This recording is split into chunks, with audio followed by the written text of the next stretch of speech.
Усім прывітанне, з вами Зміцер Лукашук, і мы працягваем абмяркоўваць падзеі ў Беларусі і за яе межамі у нашым супольным праекце Еўрарадыё і Е-прамовы. А абмяркоўваць мы сёння будзем з кіраўніком аналітычнага праекту Беларусь Security Blog Андрэем Паротнікавым. Добрый дзень, Андрей. Дзень добры, Зміцер. Ну, паколькі вы у нас спецыяліст па сілавых структурах, то адпаведна і вам, як бы мовіць, карты ў рукі, каб ўсё ж такі паспрабаваць расставіць кропкі над «і» у гэтай нашумелай справе аб спробе захопу ўлады. Увогуле, калі першая інфармацыя з'явілася пра тое, што вот тут нібыта рыхтаваліся схапіць Александра Лукашенко, яго дзяцей і затачыць у погребе ў Гомельскай вобласці, прычым Федута з Костусевым, з Янковічам на падхваце. Якое было ўражанне? Ну, ўражанне было, безумоўна, што гэта абсалютны сюр, але пытанне іншае, чаму гэта з'явілася менавіта зараз. То бок зразумела, што такія падзеі яны публічваюцца не проста самі па сабе, таму што нехта так вырашыў, а з нейкай мэтай. І калі ўжо казаць, чаму менавіта зараз, то мне падаецца, трэба разглядаць гэтую сітуацыю ў больш шырокім кантэксце і ўключаць сюды і актывізацыю дыпламатычнай камунікацыі беларускага МЗС з прадстаўнікамі заходніх МЗС за апошні месяц, і візіт Александра Лукашэнкі ў Азербайджан, і тэлефанаванне пасля гэтага Нурсултана Назарбаева яму, і наступны 15, фактычна на наступны дзень пасля вяртання з Азербайджану 15 красавіка тэлефонныя перамовы з Владзімірам Пуцінам, падчас якіх было вырашана, што 22-го, то бок праз тыдзень ад моманту гэтых тэлефонных перамоваў Лукашэнку чакаюць у Маскве. І вось, у прынцыпе, і потым з'яўляецца вось гэта цудоўная гісторыя пра вайсковы пераварот, прычым у нас ёсць 4 версіі таго, што там насамрэч адбывалася. Зразумела, што версія абароны сцвярджае, што гэта фейкавая змова. Расійскі ФСБ сцвярджае, што быў прадухілены вайсковы пераварот.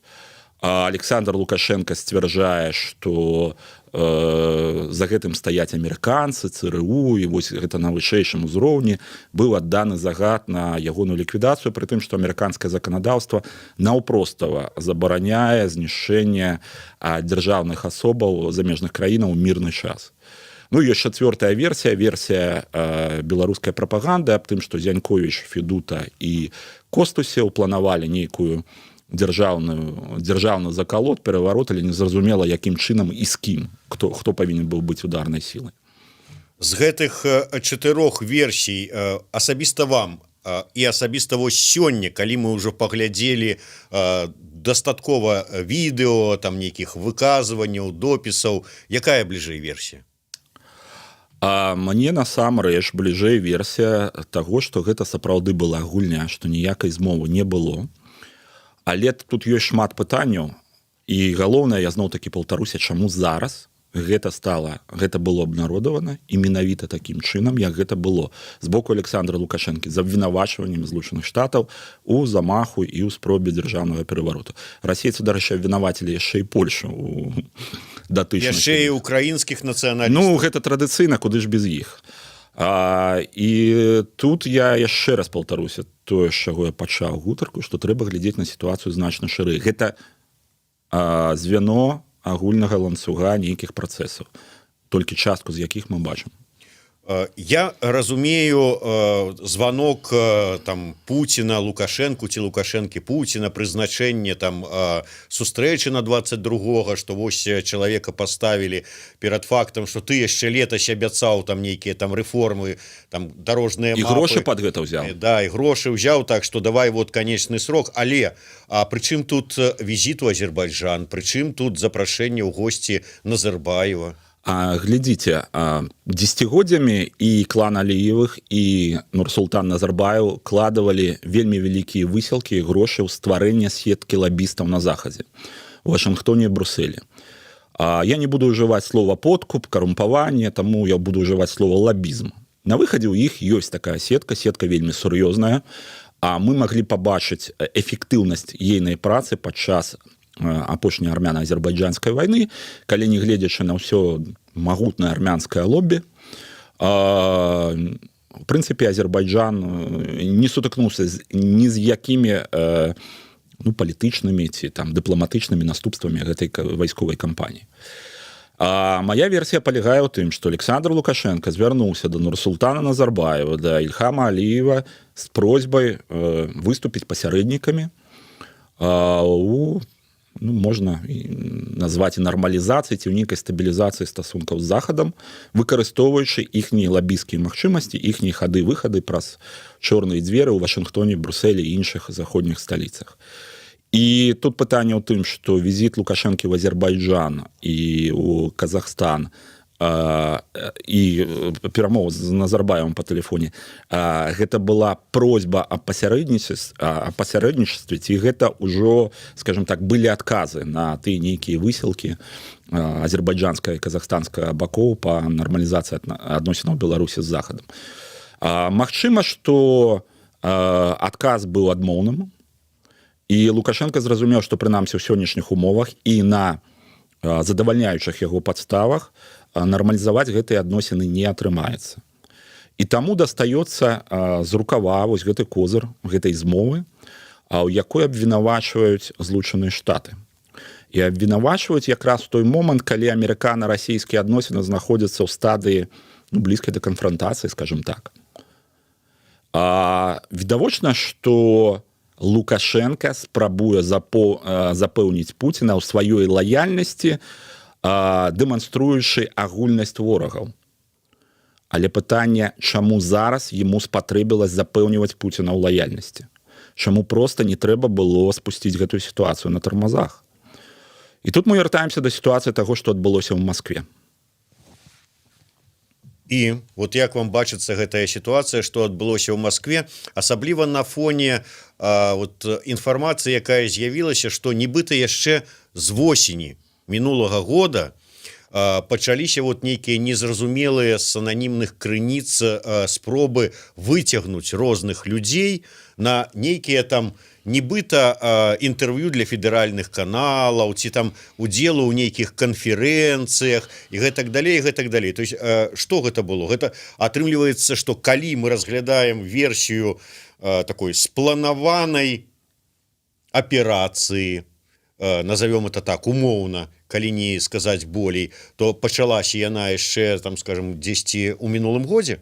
Такія рэчы, у прынцыпе, яны адбываюцца не хутка, і таму вось, калі сыходзіць з таго, што абвесціў беларускі бок, то сапраўды гэта паўгады, гэта мінімум.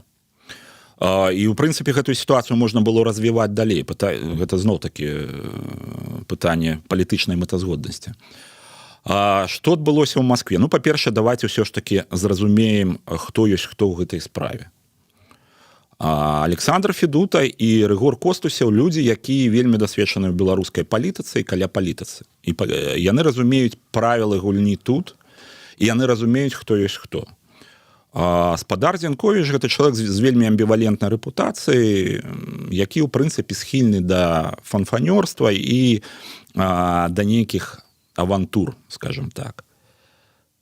І ў Костусева, і ў Федуты, калі мы сыходзім з таго, што яны сапраўды, скажем так, удзельнічалі ў тым, што мы назіраем, павінны былі быць вельмі і вельмі сур'ёзныя падставы паверыць, што гэтым разам сітуацыя не проста сур'ёзная, што яна амаль выйгрышная. І тут ёсць два моманты. Па-першае, расійская ФСБ сцвярджае, што Федута і Зянковіч сустракаліся ў Маскве з нейкімі беларускімі генераламі. Федута і Зянковіч, як беларусы, яны, безумоўна, мелі магчымасці, прынамсі, зразумець, хто ёсць хто ў Беларусі, і, адпаведна, мабыць, яны былі ўпэўнены ў тым, што па той бок стала сядзяць людзі, якія тыя, за каго яны сабе выдаюць, і яны могуць тое, што яны прапануюць, ці пад што іх хацяць падпісваць. Я пераб'ю. Калі нам сказалі, што сустракаліся з беларускімі генераламі, умоўна, генералы... Гэта могуць быць рэальныя генералы. То есть, з другого боку сядзелі канкрэтныя генералы, як ён ёсць, там генерал Іванов, так вот ён і прыйшоў. Вот ён і ёсць, такі генерал Іванов, які туды прыйшоў. Альбо палкоўнік, там, і так далей. А другі момант. Калі мы сыходзім з таго, што тая стужка, той відэазапіс, які паказвалі расійскія спецслужбы гэтай сустрэчы ў кавярні недзе там, добраякасны, то бок гэта не фейк, гэта не падробка, гэта сапраўды вось Федута, гэта Федута, які кажа тое, што мы пачулі насамрэч. Ён там распавядае схему магчымага перавароту. Але ў гэтай схеме не хапае галоўнага элемента Расіі. Все разумеюць, і Федута тым больш, і Кастусёл тым больш, мабыць, нават і Зіньковіч разумее, што расійскі ўплыў на Беларусь і на беларускую палітыку вельмі агромны. І каб любы закалот тут меў нейкія шансы на поспех, ён павінен быць альбо імгненна, то бок заняць некалькі гадзінаў проста, каб паставіць Маскву перад фактам, альбо Масква павінна была падтрымаць яго, альбо быць нейтральнай. І з улікам таго, што фактычна мы назіралі прагаворванне нейкіх тэхнічных дэталяў магчымага закалоту, я раблю выснову, што гэта была не першая сустрэча ў Маскве Федуты і Зяньковіча, і сустракаліся яны там не толькі з беларускімі генераламі.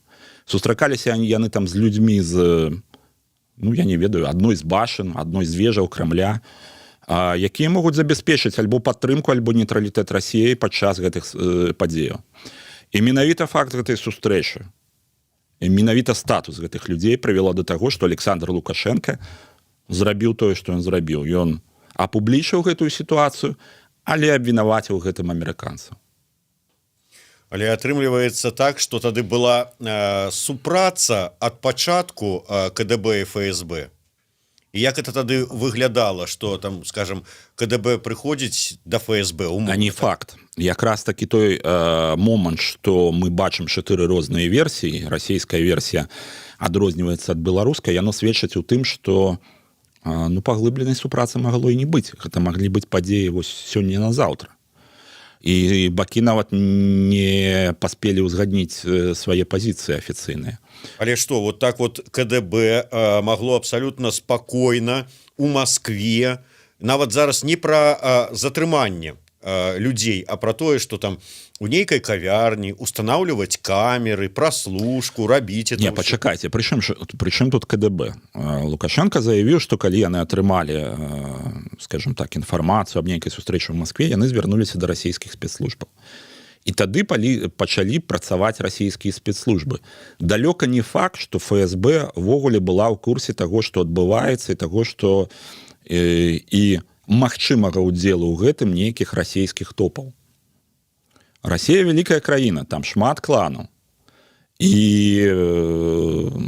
не абавязкова, каб все ведалі то, што хто робіць і якую гульню вядзе. І я думаю, што маё меркаванне палягае ў тым, што менавіта статус расійскіх візаві, умоўных змоўшчыкаў, ён падштурхнуў Александра Лукашэнкі да вось такіх жорсткіх дзеянняў, заяваў. І, скажем так, метад забеспячэння бяспекі зараз для яго, гэта будзе прытуліцца да Крамля як мага найбольш шчыльней. Ведаеце, у боксе я не асаблівы знаток, але ёсць такая сітуацыя, калі там падчас бою супернікі сыходзяцца настолькі шчыльна, фактычна абдымаюцца і не могуць наносіць адзін аднаму удары. Вось гэта якраз такі гэтая тактыка. Вось сапраўды была такая гісторыя, нам нагадваюць нашыя гледачы пра тое, што неяк вось Ігор Макар хваліўся сваімі сувязямі з ФСБ. І вот калі браць этую першую зум-канферэнцыю, якую нам паказалі па БТ, там было 7 чалавек, Макар у тым ліку. І вось пішуць: памятаеце, Макар усё хваліўся сваімі ФСБшнымі сувязямі. Вось гэтыя сувязі Фядуты з Зяньковічам і прынялі. Наколькі дапускаеце, што была нейкая такая вось здрада? Да, падсучыная такая вот... Складана сказаць, зноў-такі паўтаруся, што людзі статусу Федуты і Рыгора Костусева, яны заўсёды знаходзяцца пад назіраннем беларускіх спецслужбаў. А з улікам таго, што адбываецца ў краіне, гэтая, безумоўна, шчыльнасць гэтага назірання і уважлівасць, яна ўзрасла шматкратна. І таму магчыма, што насамрэч ніякай здрады не было, была проста ўцечка інфармацыі. Слухайце, мы ж не ведаем, што ў каго там на кампутары стаяла. Мы не ведаем, што нават у нас з вами стаіць на тэлефонах, якія праграмы шпіёнскія і гэтак далей. Таму так, фактар здрады нельга адмаўляць, але пры гэтым трэба разумець, што гэта не адзіная версія таго, як інфармацыя магла, прынамсі вось гэтыя відэакадры маглі некуды ўцечь. Але вось, Андрей, пагадзіцеся, вы не адзін раз сказалі пра тое, што Фядута і Костусеў, прынамсі Фядута ўжо дакладна на 100% чалавек, які сабаку з'еў у беларускай палітыцы, які асцярожны і які вельмі шмат падумае. Ні жнівень, ні верасень 2020 года. Вось зараз, 21 год, пасля таго, як усё нам показала сітуацыя, якая тут армія з народам і міліцыя з народам. І тут до вас прыходзяць, хай сабе і рэальныя генералы, і вы поверили? Федута, вы поверили? Магчыма, так. Людзі вельмі часта вераць у тое, во што яны хочуць верыць, на жаль. Але ўсё ж таки давайте сыходзіць з таго, што сапраўды гэта чалавек дасведчаны. І поверыць гэта адно. Але далей далей ёсць іншае пытанне. Ці здольныя гэтыя людзі зрабіць тое, што мы хочам зрабіць? Ці слушныя гэтыя людзі для гэтай працы? І паўтаруся тое, пра што я сказаў. Тут адно з асноўных пытанняў, як нейтралізаваць магчымае уцягванне ў гэтую сітуацыю Расіі. Дзеля таго, каб яго нейтралізаваць, трэба з некім сустрэцца ў Маскве. Трэба не толькі мець людзей тут, трэба мець людзей там, які ў гадзіну X яны прыйдуць да Владимира Владимировича адразу. То бок даклад па патрабаванні ёсць такі тэрмін. І скажуць, што вось, у Беларусі ўсё добра. Трэба пачакаць, там все пад кантролем. Такіх людзей не шмат у Маскве.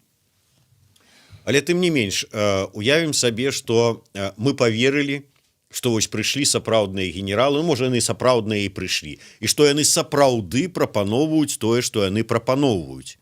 То есть яны, генералы, з дапамогай тых сілавых адзінак, якія ім падпарадкоўваюцца, робяць тое, што яны прапаноўваюць. І потым кажуць, мы ўсё зрабілі, а зараз на табе Федута з Зянковічам, все, што мы зрабілі, далей кіруйце ты. Ці не дзіўна это выглядае?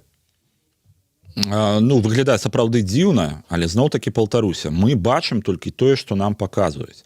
Мы не ведаем перад гісторыяй, нават, там, скажем так, бліжэйшыя па тэрмінах да нас перад гісторыяй. І мы не ведаем, у прынцыпе, да канца плану таго, што адбывалася. Таму што нават той кавалак, які паказала расійская ФСБ, мы ж не бачым кантэкста сітуацыі, у якой гэта абмяркоўваецца.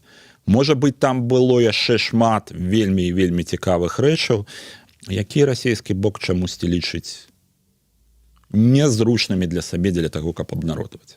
Магчыма, там прагучалі нейкія прозвішчы. Прозвішчы вельмі сур'ёзныя. І прозвішчы не беларускія. Але тым не менш, тое, што мы бачым гэтае відэо, дзе Федута з Зянковічам у нейкай там кавярні на Садовым кальцы, 3 чалавекі насупраць, у якіх твары замыленыя не паказваюцца, але тым не менш, атрымліваецца так, што калі да гэтага часу ніводнага з генералаў не затрымалі, то ад самага пачатку гэта ўсё было правакацыя і пастаноўка. То есть не людзі, не Федута з Зянковічам і Костусевым прыдумалі план, а іх канкрэтна ў гэта ўцягвалі, то есть правакавалі. Тое, што зараз заяўляе беларускі КДБ, яно гучыць такім чынам, што, маўляў, Зянковіч сам пачаў ініцыятыўна шукаць нейкіх кантактаў, і, маўляў, яму гэтых кантактаў падкінулі. Цалкам магчымы такі варыянт.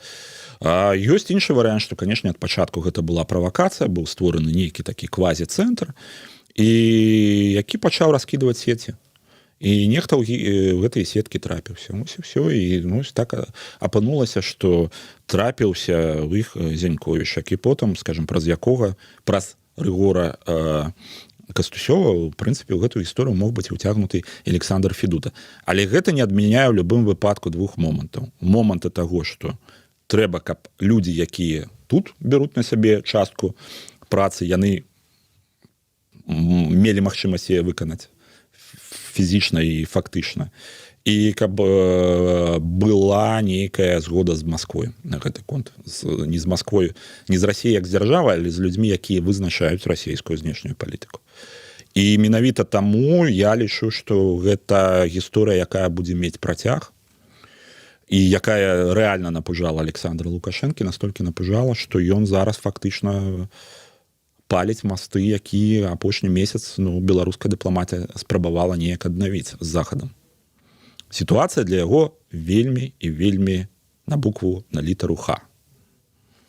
Якім чынам зараз Масква можа скарыстацца гэтай ўсёй сітуацыяй?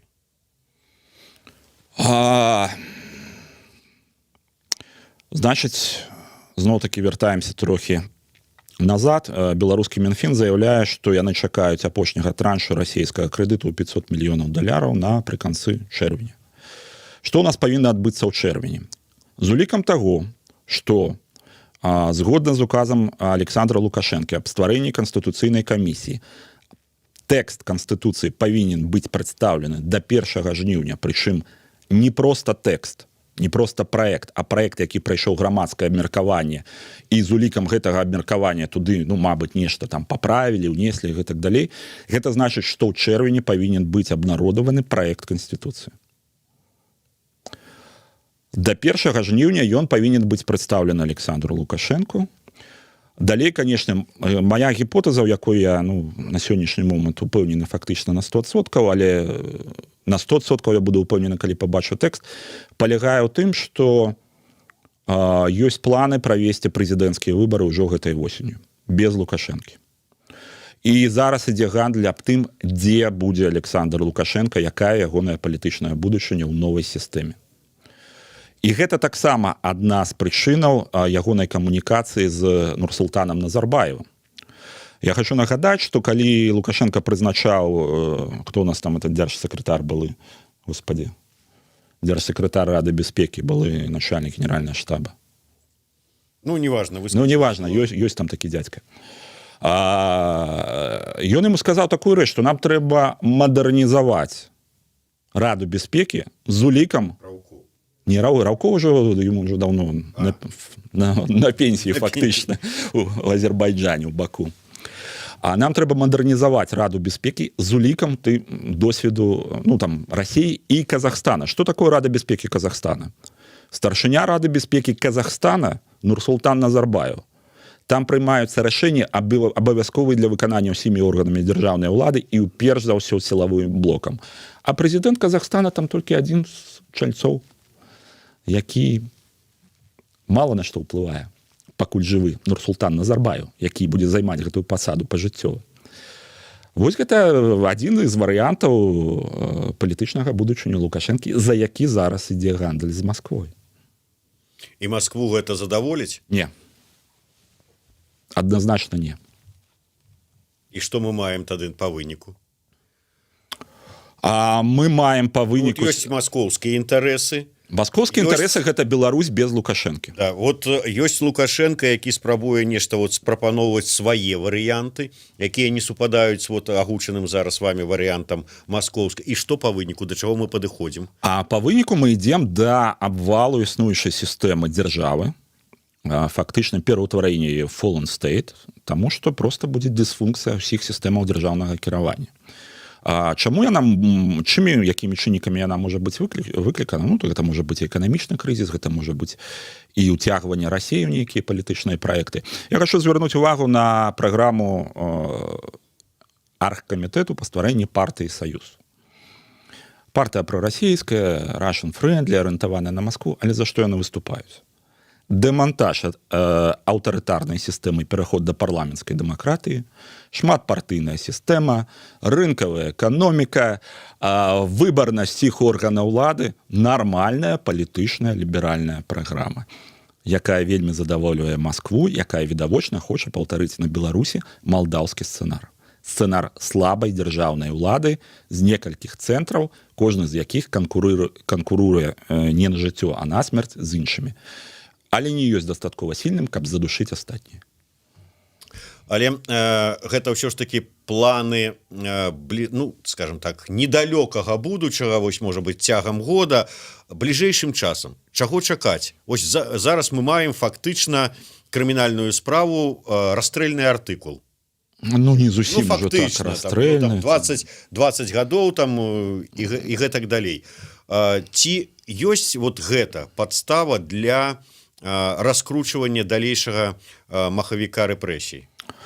Ну беларускія ўлады яны за апошнія паўгады інстытуцыяналізавалі і легалізавалі рэпрэсіўныя практыкі. Я не бачу асабліва неабходнасці ў тым, каб нейкія ствараць дадатковыя падставы для нарошчвання рэпрэсіяў. То бок зараз гэта хутчэй палітычная гісторыя, а не гісторыя пра тое, каб стварыць штучную змову дзеля таго, каб раскруціць махавікі рэпрэсій. Ну тым больш, што мы ведаем, іногда ж не да законов.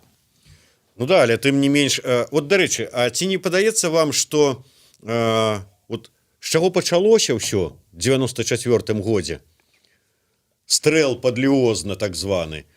Тым і заканчваецца ў 21-м годзе, ну тут троху образна, там падваламі ў Гомельскай обласці, але ну блізка да гэтага. Ну так, фактычна гэта паўтарэнне старых нейкіх хітрыкаў, ну але мы ж бачым, што Лукашенко ён вельмі часта вяртаецца да тых практыкаў, якія на яго думку былі паспяховымі. Гэта і гандаль бяспекай, і гэта геапалітычныя качэлі тудэма-сюдэма, калі ты атрымліваеш грошы адтуль і ніякіх абавязацельстваў ні перад захадам, ні перад усходам на сабе не бярэш. Таму в прынцыпе так. Але ж відавочна, што ну неяк час змяніўся, уже 86% нема, вот ніхто вот не бегае, ну амаль ніхто там за вынікам, можа быть там колькіх там хай 20%, не крычаць вось бацька нацыі, як маглі на яго пакусіцца. Ну как бы павінна ж быць адчуванне, што змянілася. Ну па-першае, вы вельмі аптымістычна пра 20%, тут дай бог, калі б хаця б 15 было. А па-другое, чалавек 25 гадоў фактычна адарваны ад жыцця, ад рэальнага жыцця краіны. Ён не разумее Беларусь, якая існуе зараз. Ён памятае Беларусь, якая была ў 80-е, на пачатку 90-х, у 70-е, то бок фактычна аграрная краіна грамадзянаў, гаражанаў першым пакаленні. Ён не разумее, што зараз беларускае грамадства зусім іншае. І гэта грамадства вялікіх гарадоў. А две траціны насельніцтва Беларусі жывуць у гарадах з насельніцтвам больш за 50 тысяч чалавек. Гэта вялікія гарады па еўрапейскіх мерках. Беларусь урбанізаваная краіна, і той Беларусі, якую памятае Лукашенко, яе не мае, яе ўжо даўно няма. Але проста вось з-за сваіх, скажем так, псіхалагічных асаблівасцяў, з-за нейкай, ну ўсё ж такі кокана інфармацыйнага, у якім ён жыве, ён не разумее краіну, якой кіруе. І ў якой ён спрабуе ўтрымаць уладу. Насамрэч, у яго ёсць шмат рычагоў без гвалту, як утрымаць гэтую ўладу. Але ён ніводным з іх не карыстаецца менавіта таму, што ён не разумее сітуацыю. Вось пытаюцца у вас ваша узгадка Саюза і тое, да чаго імкнецца Масква, зрабіць тут такі малдоўскі сцэнар. І вось пытаюцца, ну вот моцная ўлада Лукашэнкі, пры якой беларусаў сажаюць на дручок, гэта альтэрнатыва лепшая, чым малдаўскі сцэнар? Я гатовы рызыкнуць на малдаўскі сцэнар. Я лічу, што вось гіперпрэзідэнцкую рэспубліку мы ўжо мелі. Мы прыйшлі фактычна да руінаў. Беларусь адна з найбеднейшых краінаў Еўропы. Я хочу нагадаць, што ў 90-м годзе Беларусь, Польша і Паўднёвая Карэя былі на аднолькавым узроўні эканамічнага развіцця. Дзе зараз Польша, дзе зараз Паўднёвая Карэя, у якой дупе Беларусь. І яна там, дзе яна ёсць, менавіта дзякуючы гэтай прэзідэнцкай уладзе. Таму сістэму палітычную трэба мяняць, трэба не баяцца рызыкаваць. Ну і так, калі ёсць верагоднасць малдаўскага сцэнара, чаму не? Таму што, разумееце, акрамя малдаўскага сцэнара ёсць яшчэ і эстонскі сцэнар. Там таксама слабы прэзідэнт, там таксама парламенцкая рэспубліка. Але Эстонія гэта, ну, гісторыя поспеху пастсавецкіх дзяржаў.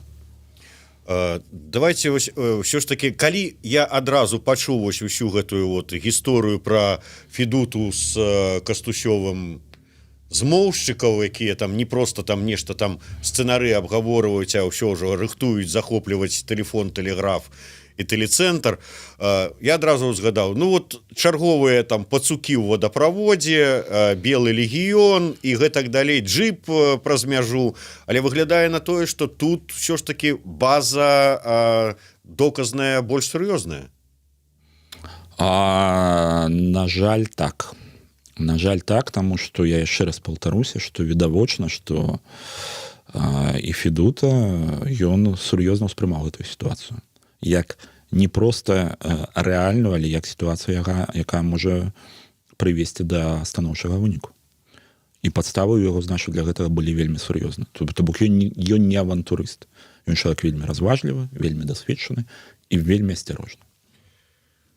Я, можа быць, вяртаюся, але ўсё ж таки хацелася б ваше меркаванне. Такім чынам, калі вельмі разважлівы, вельмі асцярожны чалавек, але мала таго, што паверыў у пэўнай ступені, мала таго, што пагадзіўся на сустрэчы, мала таго, што сказаў тое, што калі ён сапраўды сказаў тое, што нам паказалі, то неяк вельмі пераканаўчыя павінны быць гэтыя умоўныя генералы, якія сядзелі на тым баку. Я трошкі іншы акцэнт расстаўляў. Пераканаўчымі былі не генералы, якія сядзелі на тым баку. Пераканаўчымі былі людзі з расійскімі пашпартамі, з якімі сустракаліся перад тым, як сустрэцца з гэтымі генераламі.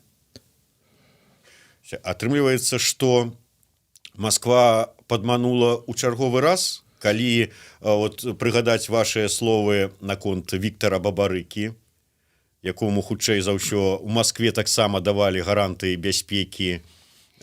Я не казаў, што Віктару Бабарыкі давалі нейкія гарантыі ў Маскве. Не трэба мне прыпісваць тое, што я не казаў. Я казаў аб тым, што Віктар Бабарыка шоў на прэзідэнцкія выбары, маючы нейкія пагадненні з беларускімі ўладамі. Зноў-такі, Масква, Расія – гэта складаная палітычная сістэма. Там ёсць шмат групаў, якія вельмі ўплывовых, якія часам у стане весці сваю асобную палітыку. Путін – гэта чалавек, які фактычна медыятар стаіць над гэтымі кланамі, але які дамінуе ў знешняй палітыцы. А для Расіі Беларусь – гэта ўнутраняя палітыка, гэта не знешняя палітыка.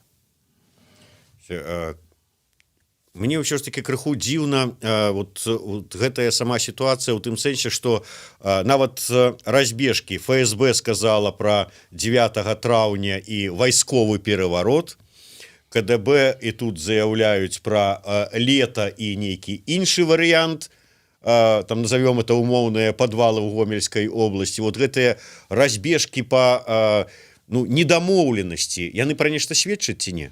Яны просто сведчаць пра тое, што інфармацыя абнародавалася вельмі тэрмінова і без узгаднення, скажем так, пазіцыяў.